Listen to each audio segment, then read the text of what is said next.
Hi everyone! So this video was in response to some questions about why I sand my paint surface, and then it ended up turning and evolving into something else. So I'm hoping I haven't lost the message. There was also the question of why. I suppose it goes back to when I used to gloss surface whole model ready for the decals, and it all went pear-shaped on the Airfix 172 scale Valiant. I converted it into a B2 Pathfinder, and it didn't work. There were areas patchy, rough, some areas are smooth, and I'm thinking, why am I doing this? I'm only adding some roundels, fin flashes, code numbers, serial numbers, that's it. Why am I painting the whole model? And some people might say, well, you're sealing the painting. Well, I'm going to do that at the very end anyway, with whatever finish I want the model, whether it's satin or matte. So I thought of localizing the gloss paint for the decals.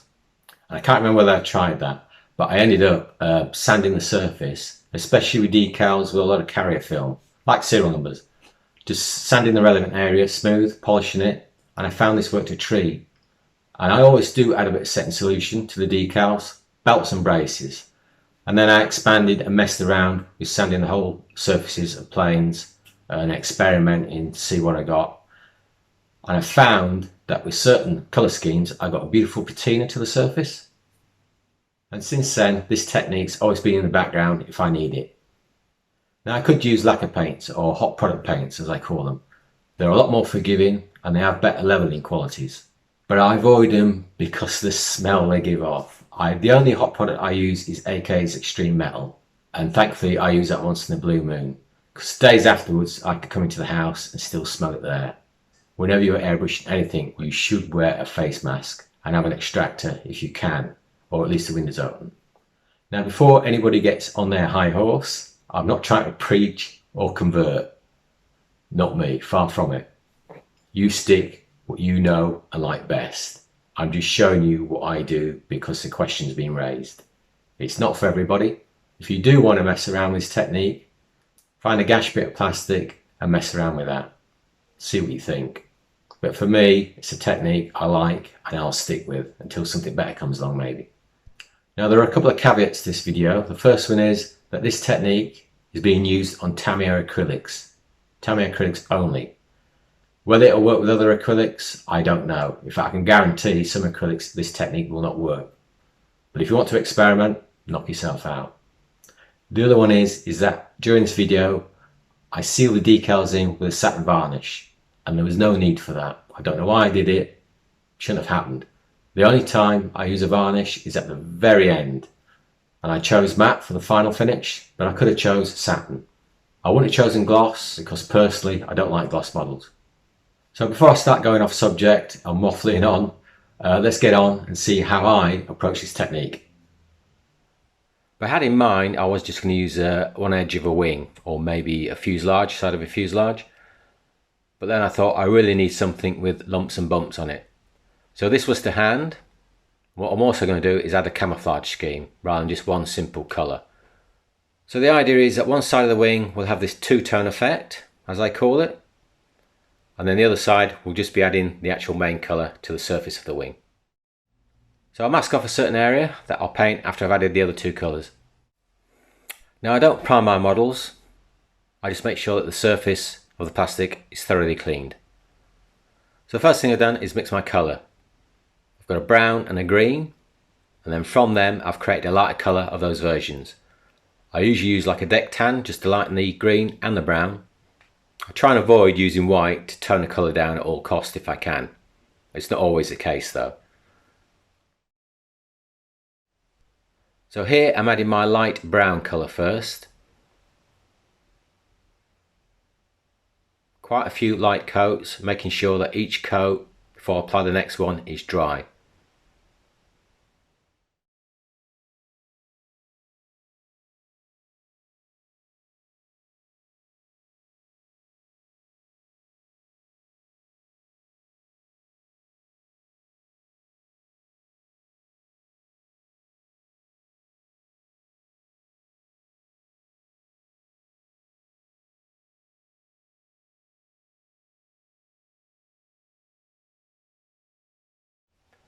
So I'm just going to leave that first coat of paint to dry for a couple of hours.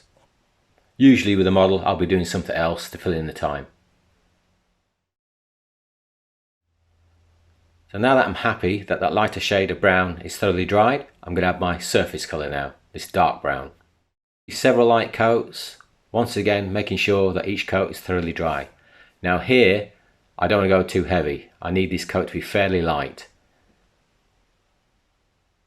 I want to make sure that the top surface coat doesn't take much sanding before I break through to the lighter coat.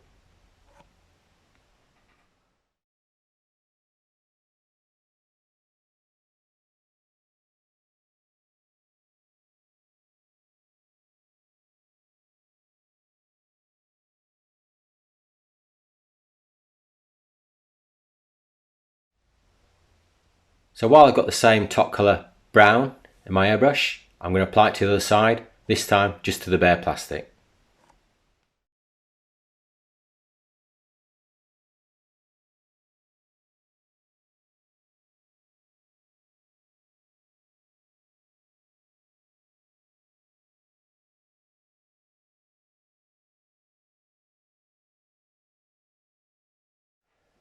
I don't know whether you notice, and I don't know why, but even though I've used the same colour dark brown, they seem different shades on either side of the wing.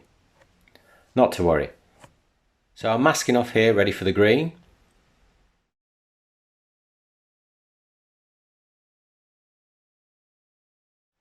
My first coat on the two-tone side is the light green. Once again, quite a few coats here, light coats, making sure that each coat is dried in between.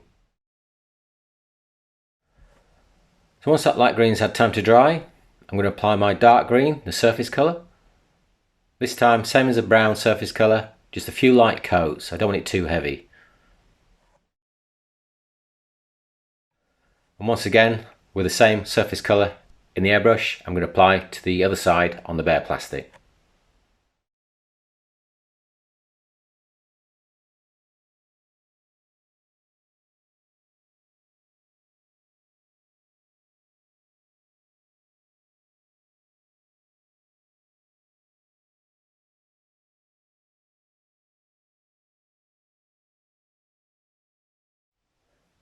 So after half an hour or so, I'm going to peel all the masking off.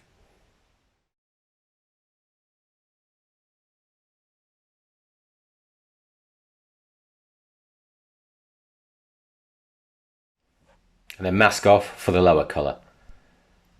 Now I'm going to paint this area black, or should I say my first coat, NATO black. Once again, quite a few layers, but thin layers.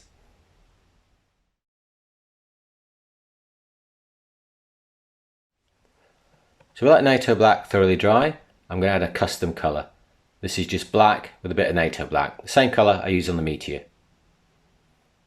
Here, once again for the top coat, just a few light coats.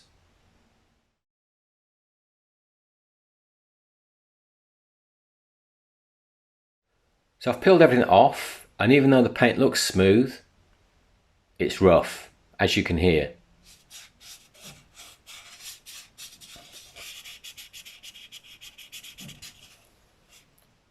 So what I like to do is sand this surface smooth. I've got tons of sandpaper, sheets of it lying everywhere.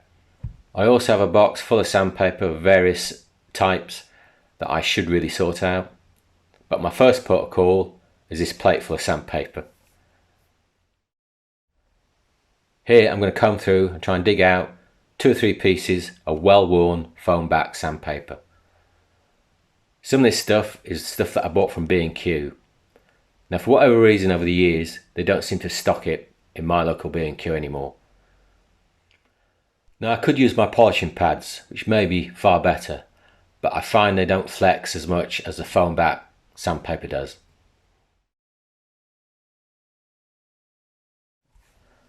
So with a cup of clean water and the foam back sanding sponges thoroughly cleaned, I'm going to make a start on the two-tone side of the wing. The idea is to burn through the top layer and show the lighter colour underneath. Now I can feel the roughness under the sandpaper.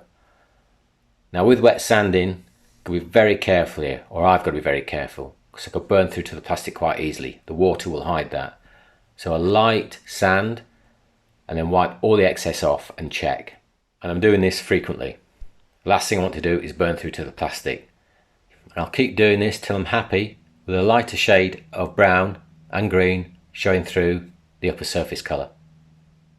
Sometimes you can get quite a nice effect by taking the paint off the surface detail. It gives a highlight to the surface. Depends what mood I'm in.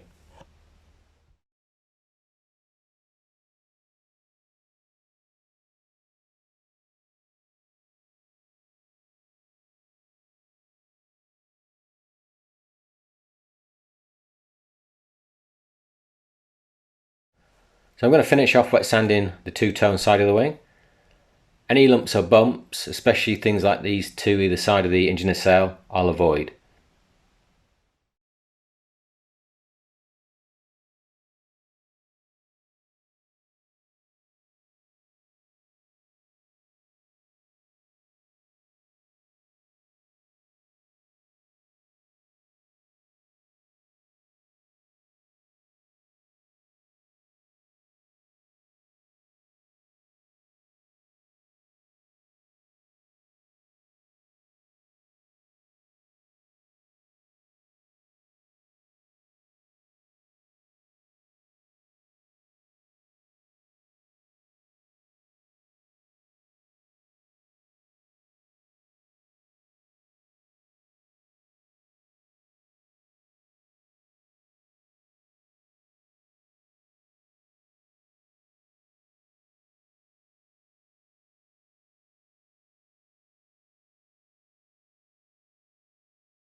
So once I'm happy with the amount of patina showing through, with some clean water and a brush, I'm going to clean all the excess paint off around any detail and panel lines.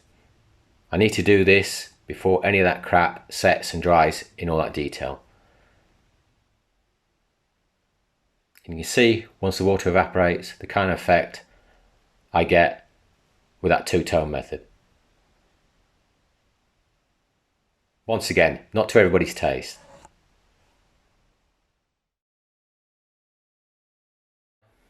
So now I'm going to wet sand the other side of the wing with just the single colours on top of the surface. But before I do that, I just want to show you with a wet damp cloth, just wiping across the surface, how much paint can be sat on there. It wasn't really loose, but it wasn't stuck to the surface properly. Once again, lightly goes in the direction of flight and checking frequently, which means wiping that excess residue off, letting it dry and just seeing how it's going. Now it only needs a light sand here before the paint becomes super smooth, but I am concentrating a bit more on where I may add decals, decals, stickers on those areas there.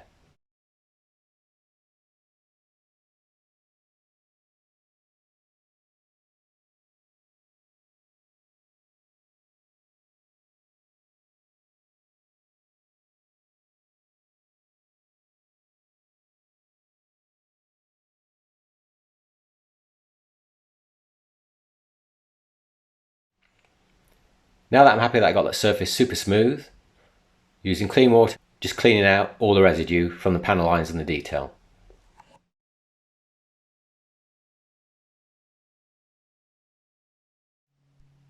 Next, I'm just going to remove any dirt, dust, lint with a fan brush. So I've got a couple of decals here. These are from a 1/72 scale Valiant. I'm going to apply them to each side of the wing. And I'm not going to use any setting solution whatsoever. I'm just going to take my chance and see what I get away with just applying it to this bare surface that I've sanded.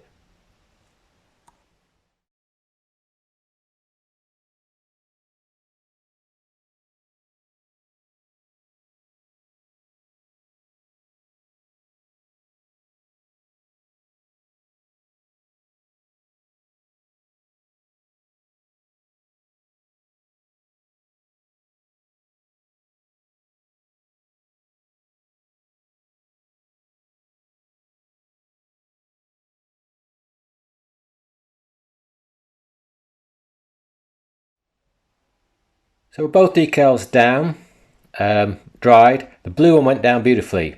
The black one, I'm not too sure. I don't know whether it's the patina showing through, but I'm going to add and seal the decals in now with a coat of Tamiya Satin Varnish. So with the Satin Varnish applied, yeah, I just think it was the patina. I don't know. Let me know in the comments what you think.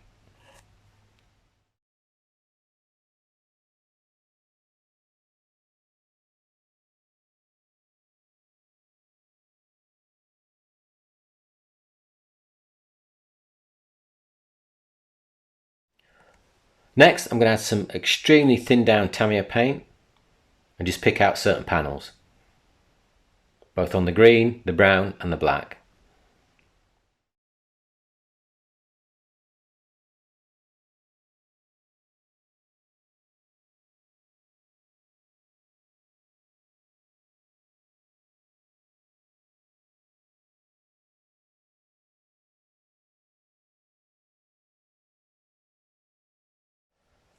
So now I'm going to pick out the detail using a flory panel wash. I could use a custom made wash of my own, which I must make a video on. Always handy to know as a backup. But I could use any wash, enamel wash, oil wash, tamiya paneline wash. But I'm going for the quick and easy method.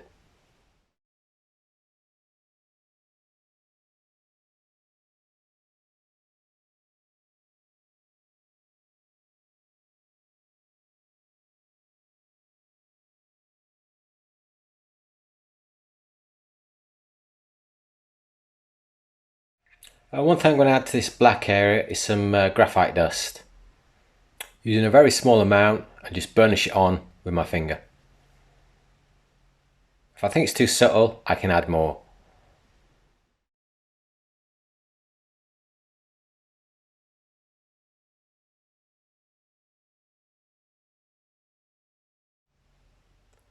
Always wash your finger afterwards. So I'm just going to quickly show you another way of breaking up panels on a surface, whether it's a fuselage or a wing, using oils. Got a number of them here.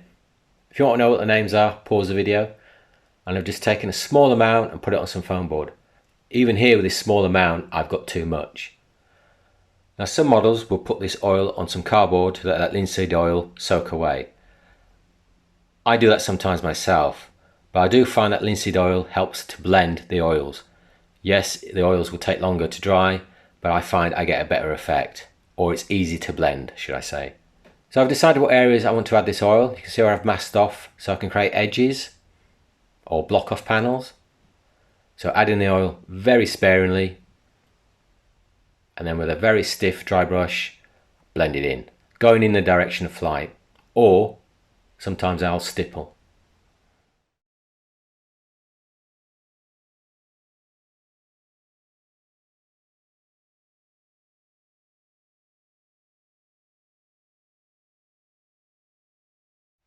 And I'll peel the tape back just to see what tone I'm getting. It's easier to build up than to take off, I always say. Then doing the brown areas.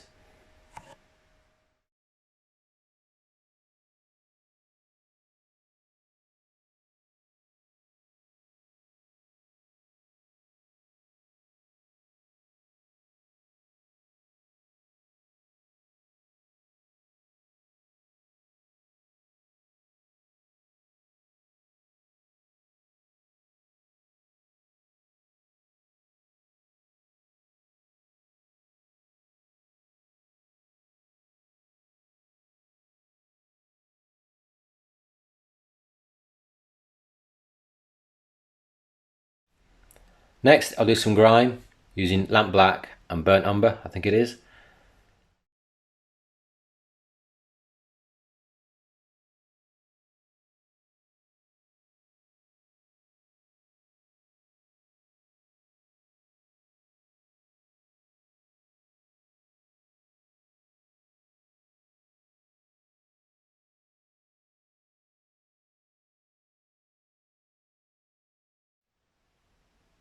Now I could add a grey panel wash to the black area, but I find that's a bit toyish.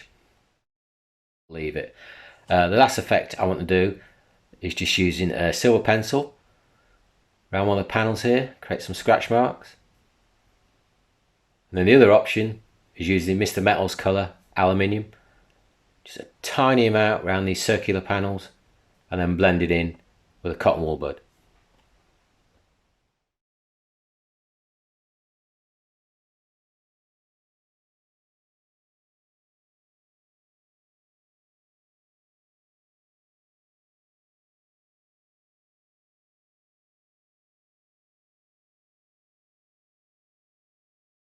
very last things to do is to seal all this in with a matte varnish or a satin varnish, never a gloss varnish. I don't like gloss models.